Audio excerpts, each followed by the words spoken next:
నా దేవుడి మిమ్మల్ని మీ కుటుంబాలను నిండార్లుగా దీవించునుగాక. ఈ రోజంతా కూడా నిన్న చేసిన మనం ప్రార్థన క్రిస్మస్ ఆరాధనలన్నీ జయకరంగా జరగాలని, మనం ప్రార్థనా పూర్వకంగా చేసిన ప్రార్థన ఆలకించి దుష్టుడు ఎక్కడా ఆటంకపరచక అందరూ కూడా ఈరోజు దేశమంతా కూడా దేశాల్లో కూడా క్రిస్మస్ పండుగను జయకరంగా జరిగించుకున్నారు. అందుకు మనం ఎంతైనా దేవునికి కృతజ్ఞతగా తెలుపుకోవాలి. ఈ రోజంతా కూడా మనం దేవుని సన్నిధిలో గడపడానికి ఆయన ఇచ్చి ఉన్న ఉచితమైన కృపను బట్టి మనం ఎంతైనా రుణస్థులం. అందుమూలన కొన్ని వాక్యాలు తెలుసుకొని ఈరోజు మనం తెలుసుకోవాలి. కొన్ని ఆ మాటలు భూ సంబంధమైన వాటి మీద ఆశ పెట్టుకుంటున్నాము, వీటి మీద ఆశ పెట్టుకుంటున్నాము. ఒకసారి కొన్ని మనం తెలుసుకుందాం. ఫిలిప్పీ పత్రిక 4వ అధ్యాయము 6వ వచనాన్ని నేను చదువుతున్నాను. అందరూ కూడా బైబిల్ తీసి చదవండి. ఫిలిప్పీ పత్రిక 4వ అధ్యాయము 6వ వచనం. దేనిని గూర్చి చింతపడకుడి గాని ప్రతి విషయంలోనూ ప్రార్థన విజ్ఞాపనల చేత కృతజ్ఞతాపూర్వకముగా మీ విన్నపములు దేవునికి తెలియజేయండి అంటున్నాడు. మనం నిన్న పద్దాకా కూడా కృతజ్ఞత కలిగి అయ్యా క్రిస్మస్ ఆరాధనలన్నీ జయకరంగా జరిగించని మనం ప్రార్థన చేశాము. మన ప్రార్థన ఆలకించాడు కూడా. ఆలకించి అంగీకరించి అన్నీ కూడా జయకరంగా జరిగించాడు. ఆయన నామఘనతకి అందరూ సేవకులందరూ కూడా క్రిస్మస్ పండుగను జరిపించుకున్నారు. అదే అంటున్నాడు, ప్రతి విషయంలో కూడా ప్రార్థన చేయండి. ఇదొక్కటే క్రిస్మస్ పండుగ కాదు, మనం బతికున్నంత వరకు కూడా క్రిస్మస్ పండుగే. మన దేవుడు ఇచ్చాడంత ఆయుష్ని, ఆరోగ్యాన్ని, ఆ ఆరోగ్యాన్ని మనం కాపాడుకున్నామంటే ఈ ఒక్క పండుగే కాదు, మనకి ఈ 366 రోజులు కూడా క్రిస్మస్ పండుగ ఆరాధనలు. మనకి క్రిస్మస్ అంటేనే ఆరాధన, దేవుని స్తుతించుట.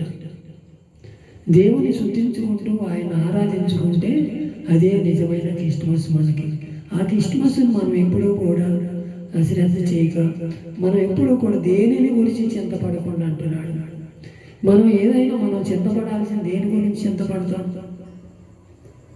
ఈ రోజైనా కొద్దిగా ఆహారం తగ్గితే చింతపడతాం, ఆరోగ్యం తగ్గితే చింతపడతాం. అదే కదా మనం దేని గురించి చింతపడాలి. నీ చింత యావత్తు నా మీద వేయండి అంటున్నాడు కదా ఆయన. ఆయన మీద వేయగలుగుతున్నామో మన సొంత నిర్ణయాలు తీసుకోగలుగుతున్నాము. ఒక్కసారి మన హృదయాన్ని మనం విమర్శించి అదే 7వ అధ్యాయంలో కూడా అంటున్నాడు, అప్పుడు సమస్త విన్నపములు జ్ఞానమునకు మించిన దేవుని సమాధానం యేసు క్రీస్తు వలననే మీ హృదయములను మీ తలంపులకును కావాలి ఉండునంటున్నాడు. సమస్తము ఆయన మీద ఆధారపడి ఉండమంటున్నాడు. ఆధారపడుతున్నామా? మన సొంత నిర్ణయాలు తీసుకుంటున్నాము. ఒక్కసారి మన హృదయాన్ని మనమే పరిశీలన చేసుకుంటాం. దావీదైతే ఆధారపడ్డాడు ప్రతి విషయంలో కూడా. దేవాని ఈ యుద్ధానికి వెళ్తున్నాను, చేయమంటావా వద్దంటావా? ప్రతి విషయంలో కూడా ఆయనను బతిమలాడుకున్నాడు, ప్రార్థన చేసుకున్నాడు. రాజయ్యుడిని కూడా గొర్రెలు కాసుకునేవాడిని నన్ను తీసుకుని వచ్చి ప్రతి విషయంలో కూడా నన్ను రాజుని చేశాడని ఆయన కృతజ్ఞతగా ఉన్నాడు. అదే సౌలు కాడికి వచ్చేటప్పుడు ఏమైపోయాడు? సౌలు గాడిదలు కాసుకున్నాము, గాలి పోతే వస్తే రాజుగా అభిషేకించాడు, ఇశ్రాయేలుకి మొదటి రాజుగా చేశాడు. ఎంత కృతజ్ఞతగా ఉండాలి! ఎంత కృతజ్ఞతగా ఉంటే ఆయన సన్నిధిలో నిలవగలిగేవాడు.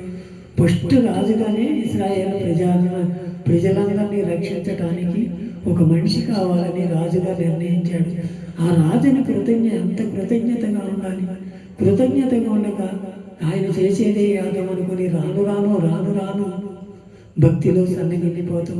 ఆయన చేసిందే గొప్ప అనుకోవటం, అందరి మీద పోటాడటం, గర్వం వచ్చేయటం. గర్వం ఆయన నాశనానికే దారి తీసింది.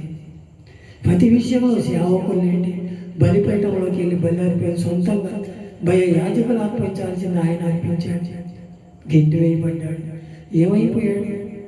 శివరాగర సోది చెప్పుకునే వాళ్ళ దగ్గరికి వెళ్ళి మన జీవితాలు కూడా అలా చిన్నాభిన్నం అయిపోతున్నాయేమో. ఒకసారి మన హృదయాలు మనమే పరిశీలన చేసుకుంటాం.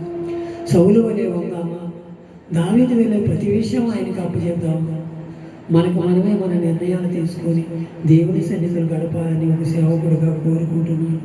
ప్రార్థన ప్రతిదీ కూడా ప్రార్థన విజ్ఞాపన విన్నపంలో ఆయనకు ప్రతిదీ ఆయనకు అప్పగించుకుంటే ప్రతి విషయంలో కూడా ఏ లోటు నారు పోచినోడు నీరు పోయాడు.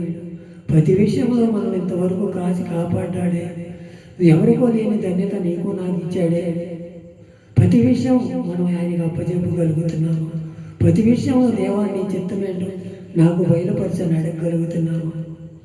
మన సొంత నిర్ణయాలు చేసుకొని చేతులు కాలేక ఆకులు పట్టుకుంటే సుఖమేమో. మన సొంత నిర్ణయాలు మనం మానేద్దాం. దేవునికి ప్రార్థన జ్ఞాపనతో ఉందాం. మన హృదయమే దేవునికి అప్పగించుకుంటే యేసుక్రీస్తు వల్లనే మీ హృదయ తలంపులు ఎరిగిన వాడంటే ఆయన. మనం మాట్లాడిన ప్రతిదీ కూడా ఆయనకు సమస్తము ఎరిగినవాడు. ప్రతి విషయం దేవుని గురించి మనం చింతపడాల్సిన పని లేదు.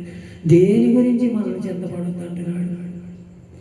మనం పలానా దాని గురించి అయ్యో ఇది పోతుంది ఇది వస్తుంది అని ఏ రోజైనా చింతపడ్డాడు? ఏ భయమయ్యాడు? చింతపడ్డాడు. ఒక్కసారి 10 మంది పిల్లలు సరిపోయారు. ఆయనకున్న యావదాస్తి పోయింది. ప్రతిదీ కూడా అన్నీ పోకుండా నేను ఒక్కడే మిగిలానని ఓ ముందల సాక్షాత్పడి తర్వాత ఏమయ్యాడు? యెహోవా ఇచ్చెను, యెహోవా నామానికి స్తుతి కలుగునుగా అన్నాడు. కానీ ఎక్కడ మారు మాట్లాడు. భార్య కూడా ఆయన సేదరించుకొని ఇంకా నువ్వు మరణం కాలేదా? దేవుని దూషించి మరణం కమ్మ మూర్ఖురాలు మాట్లాడినట్టు మాట్లాడుతున్నావు. మనం కలిగిలోకి కలిసి వచ్చినప్పుడు బాగానే ఉన్నాం. ఇప్పుడు ఇబ్బంది వస్తే దేవుని దూషించాలా? మూర్ఖురాలు మాట అని ఎదిరించాడు. స్నేహితులు ఎంతోమంది సేవలు చేశారు. అయినా సరే ఆయన పట్టుబదలుగా దేవుని సన్నిధిలో ప్రతి విషయం ఆయన మీద ఆధారపడి ఆయనతో ప్రార్థన చేసి ఆయనతో ఏకీభవించగలిగాడు. 2 అభిషేకం పొందగలిగాడు. అలాంటి స్థితిలో నువ్వు నేను ఉండాలని కోరుకుంటున్నాడు. దేని గురించి మీరు చింతపడకండి. యేసుక్రీస్తు నామమున మీకు కావలెవడును, మీకు ఆయనే రక్షకుడు, లోక రక్షకుడు పుట్టి ఉన్నాడు. మీరు చింతపడ అవసరం పని లేదు. సమస్త విషయంలో దేవుని విషయంలో మనం ఆధారపడితే ఆయన హృదయాంతరంగాలు ఎరిగినవాడు. నీకేది ఇవ్వాలో ఏది తీసుకోవాలో సమస్తము ఎరిగినవాడు. ఆయనకు అసాధ్యమైనది ఏమీ లేదు. మనం ఒక్కోసారి తొట్టిల్లిపోతాం, ఒక్కోసారి జారిపోతాం, ఒక్కోసారి ప్రార్థనలో వెనకబడిపోతాం. అయినా సరే మనల్ని ఆయన ఉచితమైన కృపలో కాపాడుతూ వస్తున్నాడు. ఇందుమూలన ఆయన బిడ్డలుగా మనం అంగీకరించబడ్డాం కాబట్టి, ఆయన రక్తంలో మనం కడగబడ్డాం కాబట్టి, ఆయన నిత్యరాజ్యానికి మనం వారసులుగా చేయాలని మనం జారిపోయినా ఎక్కడ జారిపోయావో చూస్తున్నాడు. ఎక్కడ సన్నగిలిపోయావో, ఎక్కడ ప్రార్థనలు వెనకబడ్డావో చూస్తున్నాడు. అయినా సరే నన్ను కనికరించి ఆయన సమస్తం జ్ఞానం ఇచ్చిన దేవుడు యేసుక్రీస్తు వల్లనే మీ తలాపులు వెరుగునని ఆయన దేని గురించి మీరు చింతపడకండి. మీరు చింత యావత్తు నా మీద వేయండి అంటున్నాడు. మన అలాంటి స్థితిలో ఉండగలుగుతున్నాం. అదే అంటున్నాడు. మళ్ళీ ఫిలిప్పీ 4:8 కూడా అంటున్నాడు, ఏవి సత్యమైనవో, ఏవి మాన్యమైనవో, ఏవి న్యాయమైనవో, ఏవి పవిత్రమైనవో, ఏవి రమ్యమైనవో, ఏవి ఖ్యాతి వలవో వాటి మీద ధ్యానం ఉంచుకుని అంటున్నాడు. మనకు బైబిల్ ముఖ్యం. మనం దాని మీద జ్ఞానం ఉంచాలి. ప్రార్థన అవసరత మనకు కావాలి. ప్రతి విషయంలో కూడా ఏది కూడా రమ్యమైనది మనం లోకాచారాల పోక, లోక తలంపులు పోక దేవుని సన్నిధిలో కనిపెట్టుకుని ప్రార్థన చేద్దాం. ప్రతి విషయంలో ఏవి సత్యమైనవో, ఏవి న్యాయమైనవో అవన్నీ కూడా మనం తూచే తప్పకుండా పాడతాం. దేవునితో మనం ప్రతి విషయం దేనిని గురించి చింతపడక వేసి మన చింతవద్దు ఆయన వేదేసి ఆయన సన్నిధిలో గడుపుతూ అలాంటి స్థితిగతిలో నన్ను చూడాలని మీ హృదయ సమస్త జ్ఞానమును మించిన దేవుని సమాధానం యేసుక్రీస్తు వల్లనే కలుగునంట. మీ హృదయ తలంపులు ఎరిగిన వాడాయన ప్రతి విషయంలో కూడా దేవుని ఎదుట మనం చెప్పుకుంటే ప్రతి విషయం తీరుస్తాడు. మన అవసరతలు తీరుస్తాడు. మన ఆరోగ్యాన్ని దేవునికి అప్పచెప్దాం. మనం ఇది బాగోలేదు, ఇది చింతిస్తున్నాం, ఇది కనుక నచ్చలేదని మనం అనవసరం. పై మనకి ఏది కావాలో, ఏది ఇయ్యాలో అన్ని సమస్తము ఆయన సమకూర్చి పెట్టున్నాడు. ఆయన రాకడెప్పుడుస్తూ మన పోకడెప్పుడు వరుస్తూ అప్పటి వరకు మనం దేని గురించి చింతించగా ఆయన వరకే తిరిగి ఆయనలో అంటుకట్టబడదాం. జై జీవితం అని గురిస్తాం. వీటి మాటలు దేవుడి వెనుకడలు దీవించి ఆశీర్వదించును గాక.